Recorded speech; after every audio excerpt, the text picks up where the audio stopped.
ഫിറോസ്പൂരിൽ ഇതുവരെ 50ഓളം ഡ്രോണുകൾ തിരിച്ചറിഞ്ഞ് തകർത്തു എന്ന് പറയുന്നു. അവിടെ നിന്ന് വിനിത വിജയ് തുടരുന്നുണ്ട്. വിനിത, പഞ്ചാബിലെ തരൺ സാഹിബിൽ സൈറൺ മുഴങ്ങിയെന്ന് കേൾക്കുന്നുണ്ട്. അപ്പോൾ ആ മേഖലയിൽ ഇപ്പോഴും ഡ്രോണുകൾ എന്തൊക്കെയോ ലക്ഷ്യം വെച്ച് വരുന്നുണ്ട്, ആകാശത്ത് വെച്ച് ഭസ്മമായി പോകുന്നുമുണ്ട്. വിനീത.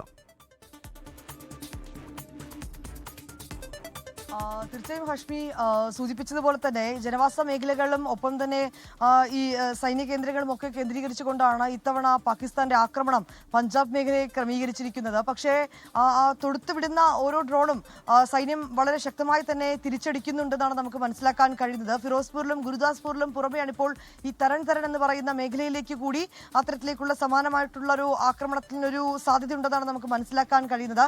ആ മേഖലയിൽ ഇപ്പോൾ സൈറൺ മുഴങ്ങിയിരിക്കുന്നു എന്നാണ് മനസ്സിലാക്കുന്നത്. നേരത്തെ തന്നെ ആ മേഖലയിലുള്ള ചില ദൃശ്യങ്ങളൊക്കെ തന്നെ പുറത്തു വന്നിട്ടുണ്ടായിരുന്നു. അതിൽ വളരെ വ്യക്തമായി തന്നെ ഈ കഴിഞ്ഞ ദിവസങ്ങളിലേക്കൊക്കെ ആ മേഖലയിലുള്ള ജനങ്ങൾ വലിയ ആശങ്കയിലായിരുന്നു. അവർ ആ മേഖലകൾ വിട്ട് മറ്റ് ബന്ധുക്കളുടെയൊക്കെ വീടുകളിലേക്ക് പോകുന്നതുമൊക്കെയായി ബന്ധപ്പെട്ടുകൊണ്ട് ആ ചില ദൃശ്യങ്ങളടക്കം പുറത്തു വന്നിട്ടുണ്ടായിരുന്നു. ഇപ്പോൾ ആ മേഖലയിൽ ഇതാ സൈറൺ മുഴങ്ങുന്നു എന്നൊരു വിവരം കൂടിയാണ് നമുക്ക് ലഭ്യമായിരിക്കുന്നത്.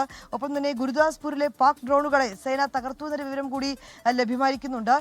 ഇന്ന് അമൃത്സറിൽ 5 ഇടങ്ങളിൽ ഈ സ്ഫോടന ശബ്ദം കേട്ടുവെന്നാണ് റിപ്പോർട്ടുകൾ പറയുന്നത്. ഒപ്പം തന്നെ പത്താൻകോട്ടിൽ ഏതാണ്ട് 20 ഓളം സ്ഫോടന ശബ്ദങ്ങൾ കേട്ടതായും റിപ്പോർട്ടുകളുണ്ട്. 5 മുതൽ 6 മിനിറ്റ് വരെ ഈ ശബ്ദം കേട്ടുവെന്നാണ് പറയുന്നത്. പത്താൻകോട്ട് കേന്ദ്രീകരിച്ചും ചില ഡ്രോൺ ആക്രമണം നടന്നിട്ടുണ്ടായിരുന്നു. പക്ഷേ സൈന്യം അതിശക്തമായി തന്നെ അതിനെ തിരിച്ചടിക്കുന്നുമുണ്ട്. ഫിറോസ്പൂരിനെ സംബന്ധിച്ചിടത്തോളം നമ്മളെ ഒരു അല്പം ആശങ്കയിലാഴ്ത്തുന്നത് അവിടെ 3 പേർക്ക് പരിക്കേറ്റതായിട്ടുള്ള ചില റിപ്പോർട്ടുകളാണ് ഇപ്പോൾ നമുക്ക് ലഭ്യമായിരിക്കുന്നത്. പക്ഷേ ഈ ഡ്രോൺ ആക്രമണത്തിൽ പരിക്കേറ്റുവെന്ന തരത്തിലാണ് ഇപ്പോൾ ആ റിപ്പോർട്ടുകൾ പുറത്തു വരുന്നത്. ഒരു നിമിഷം, ഇവിടെ അമൃത്സറിൽ ഡ്രോണിന്റെ ചില ഭാഗങ്ങൾ അവിടെ ഒരു മേഖലയിൽ വീണിട്ടുണ്ട്. അവിടെ പോലീസും അതുപോലെ തന്നെ സേനാംഗങ്ങളും നാട്ടുകാരും ഒക്കെ അത് പരിശോധിക്കുകയാണ്. ബ്ലാക്ക് ഔട്ടാണ് ആ മേഖലയിലൊക്കെ. അവിടെ അതുകൊണ്ട് തന്നെ പരിശോധന ഒരുപക്ഷെ അത് ഏത് സ്ഥലത്താണ് വീണത് എന്ന് കണ്ടെത്തി അവിടേക്ക് പോലീസും ഒക്കെ എത്തുകയാണ്. ആ ദൃശ്യങ്ങളാണ് പ്രേക്ഷകർ കാണുന്നത്. ചിലതിൻ്റെ അവശിഷ്ടങ്ങൾ ജനവാസ മേഖലയിൽ വീണിട്ടുണ്ട്. അത്തരം സ്ഥലങ്ങളിലാണ് ആളുകൾക്ക് ചെറിയ തോതിൽ പരിക്കേൽക്കുകയും ഒക്കെ ചെയ്തിട്ടുള്ളത്. അത്തരം സംഭവങ്ങളും ഇന്ന് റിപ്പോർട്ട് ചെയ്തിട്ടുണ്ട്. ഇതിവിടെ ജനവാസ മേഖലയോട് ചേർന്ന ചില ഭാഗത്ത് ഇതിൻ്റെ അവശിഷ്ടങ്ങൾ വീണു. ഒരുപക്ഷെ നമ്മുടെ വ്യോമ പ്രതിരോധ സംവിധാനം തകർത്ത് അതിൻ്റെ ബാക്കിയുള്ള ഭാഗങ്ങളായിരിക്കാം ഇത്തരം മേഖലയിൽ വീണത്. നാട്ടുകാരും അവിടെ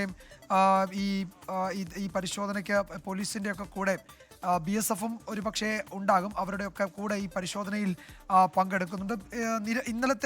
ഇന്നലത്തേതിന് സമാനമായി അങ്ങ് ജമ്മു കാശ്മീർ മുതൽ ഇങ്ങനെ പഞ്ചാബിൻ്റെയും അതുപോലെ മറ്റ് അതിർത്തി സംസ്ഥാനങ്ങളുടെ ഒക്കെ, രാജസ്ഥാൻ, ഒരു പരിധിവരെ ഗുജറാത്ത്, ആ മേഖലയിലൊക്കെ ഇന്നും പാകിസ്ഥാന്റെ ഡ്രോൺ ആക്രമണ ശ്രമം ഉണ്ടായിട്ടുണ്ട്. ഒന്നുപോലും ഫലം കണ്ടതായി ഇതുവരെ, അല്ലെങ്കിൽ ഏതെങ്കിലും ഒരു തലത്തിൽ ഒരു ലക്ഷ്യത്തെ ഭേദിക്കാൻ പാകിസ്ഥാന് ഇതുവരെ കഴിഞ്ഞിട്ടില്ല. മുഴുവൻ ശ്രമങ്ങളും ആകാശത്ത് വെച്ച് തന്നെ ഇന്ത്യയുടെ വ്യോമ പ്രതിരോധ സംവിധാനം തകർക്കുകയും ചെയ്തിട്ടുണ്ട്. അതിൻ്റെ അവശിഷ്ടങ്ങളാണ് പലയിടത്തും വീണത്. ഇത് ടർക്കിഷ് ഡ്രോണുകളാണ്. തുർക്കി പാകിസ്ഥാന് സമ്മാനിച്ച ഡ്രോണുകളാണ്. അത് ഏത് സമയത്താണ് ഇത് വാങ്ങിയത്, ഏത് സമയത്താണ് അവർക്ക് കിട്ടിയത് എന്നറിയില്ല. പക്ഷേ ഇത് ചില പ്രതികരണങ്ങൾ അവിടെ നിന്ന് വരുന്നുണ്ട്. നാട്ടുകാരുടെ, പ്രദേശവാസികളുടെ പ്രതികരണങ്ങളാണ്. ഇത് നേരത്തെ നമ്മൾ കണ്ടതാണ്. ഒരു ഓടുന്ന വാഹനത്തിന് മുകളിൽ ഈ ഡ്രോൺ അതിൻ്റെ ചില അവശിഷ്ടങ്ങൾ പതിച്ച് ആ വാഹനത്തിന് തീ പിടിച്ചിരുന്നു. ഭാഗികമായി അത് കത്തിയിരുന്നു.